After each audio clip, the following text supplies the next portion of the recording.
Howdy friends, I am 8 months post-op for my ACDF surgery, and I am going to talk all about mental health and the importance of taking a vacation and playing hooky from your doctors and therapists once in a while. Shh.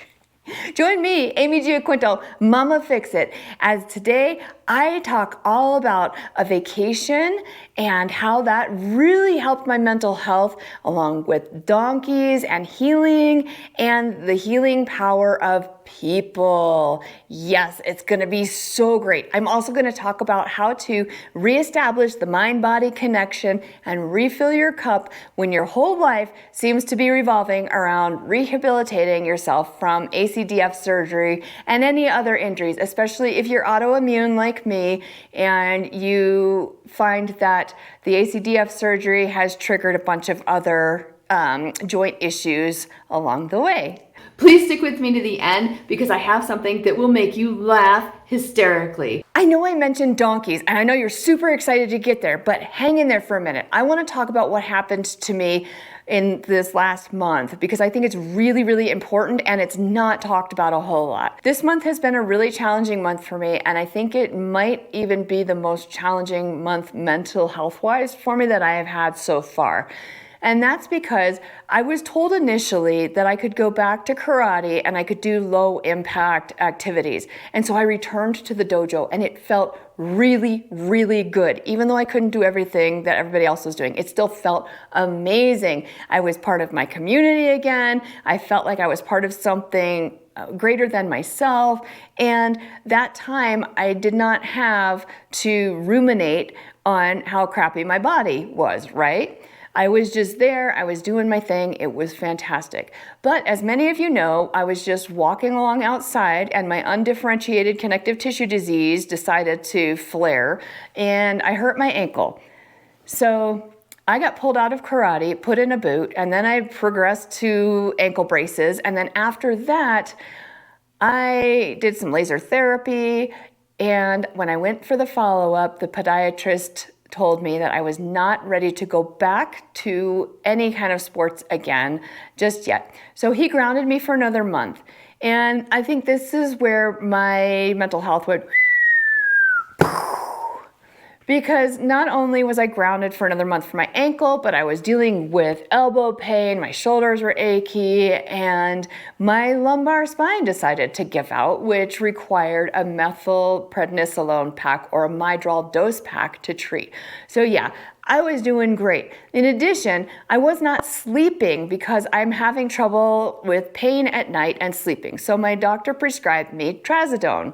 So I took the trazodone, and as you know from a previous episode, that crashed my mood even more. And I might have said before that I have not had a real cry since this happened. I think I have been completely disassociated with it, and I have not had a chance to process it. But that all changed this month too, because when I crashed on the trazodone, I was out somewhere and I had my feelings hurt and I cried. And I started crying and crying and crying. And in fact, I had to go sit in my car and cry. And when my daughter came back to me, I just cried and cried and cried all the way home. And when I got home, my husband and both kids, they gave me a huge hug, but all of them were like, "What happened? We've never seen you cry like this before, except at a funeral." And I was like, my feelings got hurt. And I'm finally processing all of the life changes that I've had to make because of this. No more high impact activities and no more, rolls and probably no more trampoline. All of these things that I really loved doing are now a thing of the past. So yes, I cried and cried and cried and cried and cried some more, which I think was actually a good thing to finally get it all out. But even after I had cried, I still felt incredibly stressed out. I had 2 kids home for the summer. We were trying to get them ready for school with all the school supply shopping and clothes shopping that you need to do. And my whole life seemed to be revolving around medical appointments. And I was losing my mind with that, trying to schedule play dates and in between appointments, in between running kids here and there, in between my husband working full-time, me working full-time, and trying to write. And it was just like the whole weight of the world was on my shoulders. And it also seemed to be that no matter where I was looking or what I was doing, these news headlines, these horrible news headlines were just coming at me from all over the place. Everything was so negative and it was just pushing me down, down, down, down, down even more. I was really losing it. I got to the point where I no longer had the bandwidth to even make dinner. So my kids had a lot of dino nuggets and peas and rice and butter and things like that, because I was so depressed. I was so anxious. I had so many ruminating thoughts. There was some fear in there. I have a distrust of my body now that I was dealing with. I was frustrated, wasn't able to work out to like burn off all of this stuff. And I felt like I was stuck in this perpetual loop. So I decided it was going to be really important to play hooky from my doctor's visits and my physical therapy visits for a couple days. Shh. My husband had a Friday off, so we took off and we went up to the mountains and we went to Leadville for their Boom Day celebration, mainly to watch the donkey races, because I was like, I want to laugh and I want to reconnect with my family and I want to detox from technology and de-stress and I want to reconnect with my mind and body. And what better way to do that than by watching the most random thing you can imagine, and that is donkey races set in a town that is 10,000 feet above sea level. We went to this Boom Day celebration and we got to meet a bunch of the donkeys that were racing, and they were going to race a 15-mile course or a 30-mile course up a mountain pass and back down. And it was just really fun meeting the people who were going to run with the donkeys and meeting the competitors. And here's the start of the race, actually. And I mean, if you don't laugh, I don't know, what I can do. But this is really funny. Check it out. 2, 1, go!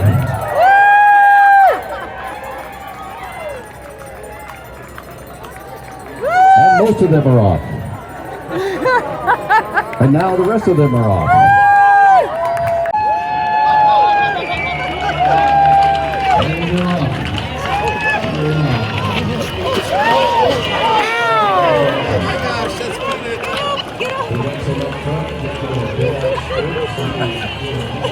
Oh my God!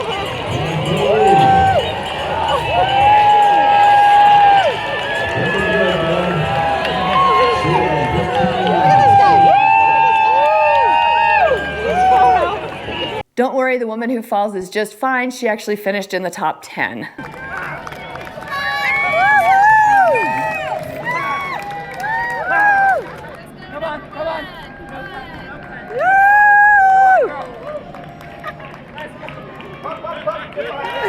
You got it! Come on! But it was really, really great because we got to meet all these donkeys, and then there was one of the donkey runners. He would photobomb you with his donkey, and she was like this little miniature donkey that was just super, super cute. My favorite thing of all that happened that really helped me feel good that day was I met a new best friend, and her name was Cal. Cal finished 6th overall in the donkey races, but when I met her after the race, she was so sweet. She knew exactly what I needed, and she came up to me and she just pushed her head right on my chest and snuggled into me as I was petting her and just stayed there for the longest time. And so I got to snuggle her forever, and that made me feel so good. There's just something about animal love that is so unconditional that if you have a chance and an opportunity, I really recommend you finding an animal that you can love and that can love you back, even if it's a temporary thing like this was. Go to an animal shelter and go and snuggle with a dog or a cat or a bunny. Anything you can find that is an animal, they are so non-judgmental and they really do know what you need. So that really helped me. The other thing that helped me was just getting out of my own space so that I get out of my head. And while we were at the Boom Day celebration, we competed in the costume contest. Yes, we did. My husband and I dressed up in old-timey clothes. We just put this outfit together overnight, literally overnight, and went, and we had a great time. In fact, my kids did an amazing job in the contest too, and they had fun, and it was great for their mental health as well. Because the goal of this trip was reconnecting and de-stressing, we decided to go without technology. Because I think the problem with using tech all the time is that you feel an emotion or something, but then you look to your phone or your device and you start scrolling and you get that dopamine response in your brain. So it's almost like a drug. And then the next thing you know, you haven't processed whatever emotion it was. So you're lonely, you're sad, you're depressed, you're anxious, whatever. You go online, you look for stuff, or you do social media or whatever you do when you are on the phone wasting time. And that's really detrimental for you because you're turning in and you're isolating, and everything that you have is going here to get this temporary happy here, but it's fake and it's not real happiness. And I think all of those emotions just go here and they build and they build and they build until eventually they explode and you have a mental health crisis.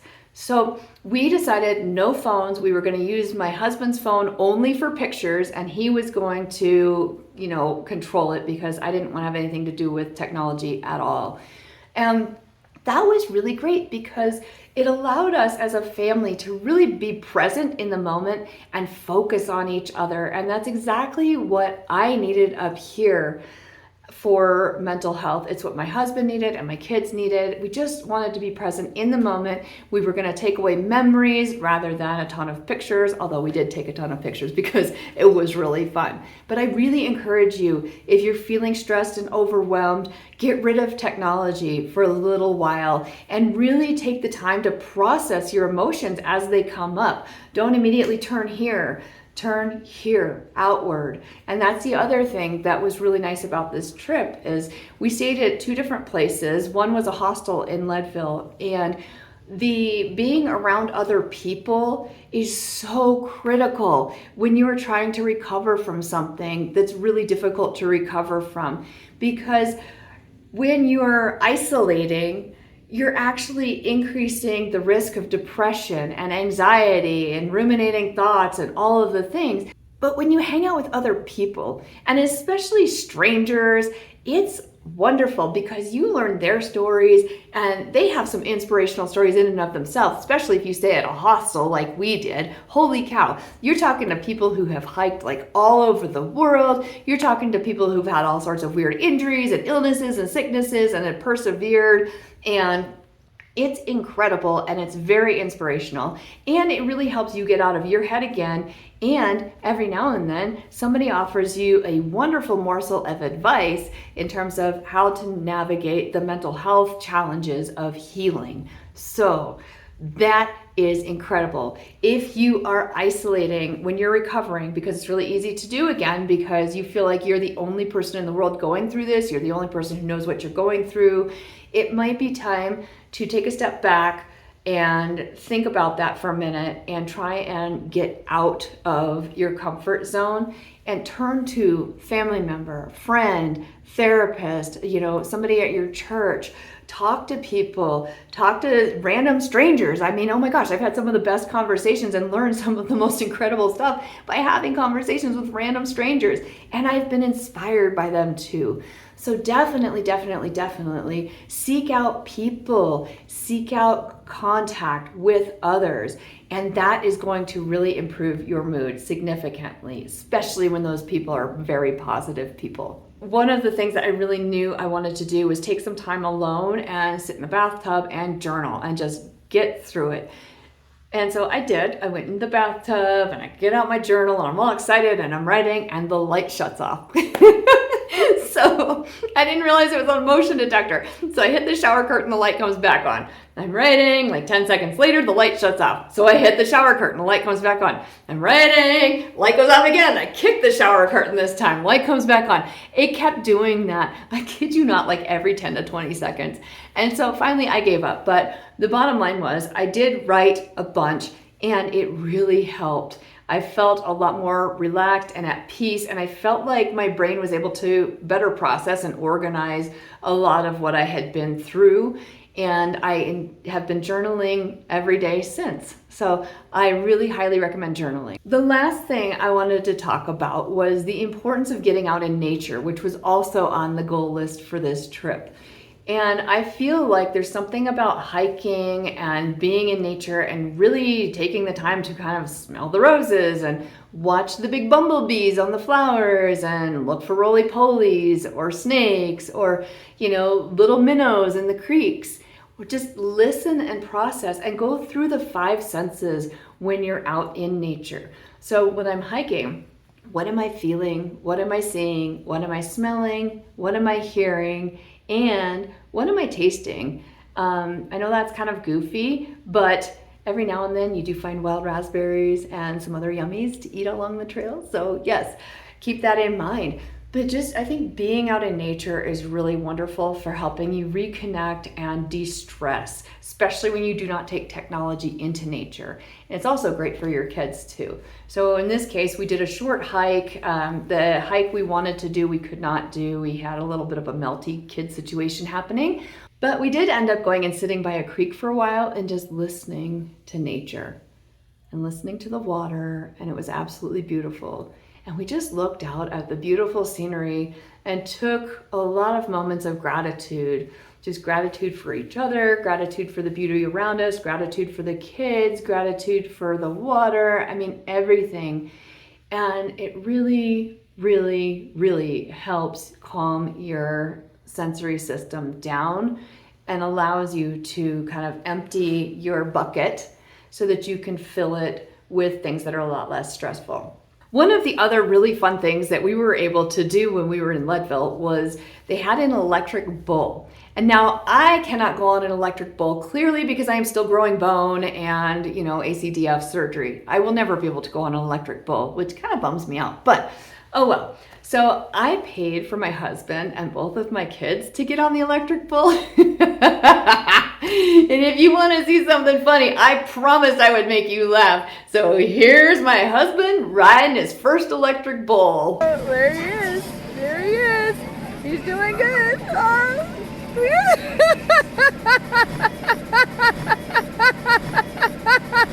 Woo! Go, Justin! Woohoo! Ride that bull! Oh yeah, there you go. Oh, there you go. He can buck you off any minute.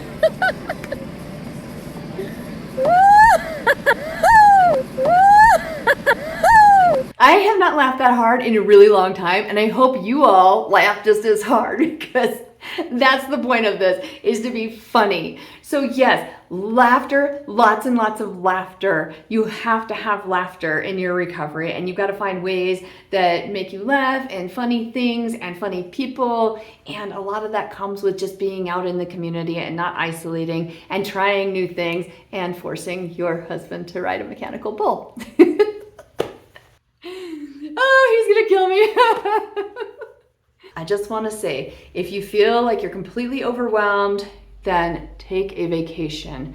Take that time, get away from technology, pull your family close, or your friends, or your significant other, whoever you have, pull them close to you and be present, be in the moment, and find something fun and completely out of the ordinary to do. And I know every city has something funky going on, so find that funky. Find some animals, go snuggle with them, journal, take a bath, and laugh. Just find your laugh again. If you are suicidal, please call 911.